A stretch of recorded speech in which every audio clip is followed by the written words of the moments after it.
Leviticus 5. If anyone sins because they do not speak up when they hear a public charge to testify regarding something they have seen or learned about, they will be held responsible. If anyone becomes aware that they are guilty, if they unwittingly touch anything ceremonially unclean, whether the carcass of an unclean animal, wild or domestic, or of any unclean creature that moves along the ground, and they are unaware that they have become unclean, but then they come to realize their guilt, or if they touch human uncleanness, anything that would make them unclean, even though they are unaware of it, but then they learn of it and realize their guilt, or if anyone thoughtlessly takes an oath to do anything, whether good or evil, in any matter one might carelessly swear about, even though they are unaware of it, but then they learn of it and realize their guilt. When anyone becomes aware that they are guilty in any of these matters, they must confess in what way they have sinned. As a penalty for the sin that they have committed, they must bring to the Lord a female lamb or goat from the flock as a sin offering, and the priest shall make atonement for them for their sin. Anyone who cannot afford a lamb is to bring 2 doves or 2 young pigeons to the Lord as a penalty for their sin, one for a sin offering and the other for a burnt offering. They are to bring them to the priest, who shall first offer the one for the sin offering.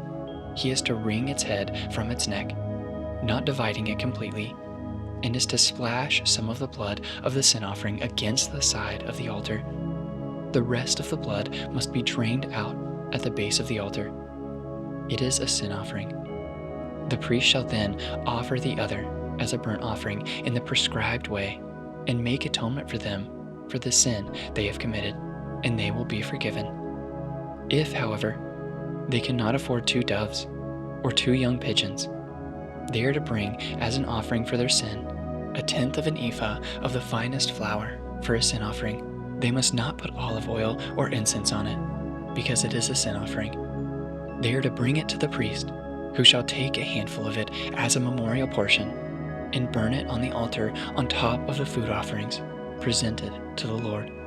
It is a sin offering. In this way, the priest will make atonement for them for any of these sins they have committed, and they will be forgiven. The rest of the offering will belong to the priest, as in the case of the grain offering. The Lord said to Moses, "When anyone is unfaithful to the Lord by sinning unintentionally in regard to any of the Lord's holy things, they are to bring to the Lord, as a penalty, a ram from the flock, one without defect, and of proper value in silver, according to the sanctuary shekel. It is a guilt offering. They must make restitute for what they have failed to do in regard to the holy things. Pay an additional penalty of 1/5 of its value, and give it all to the priest. The priest will make atonement for them, with the ram as a guilt offering, and they will be forgiven.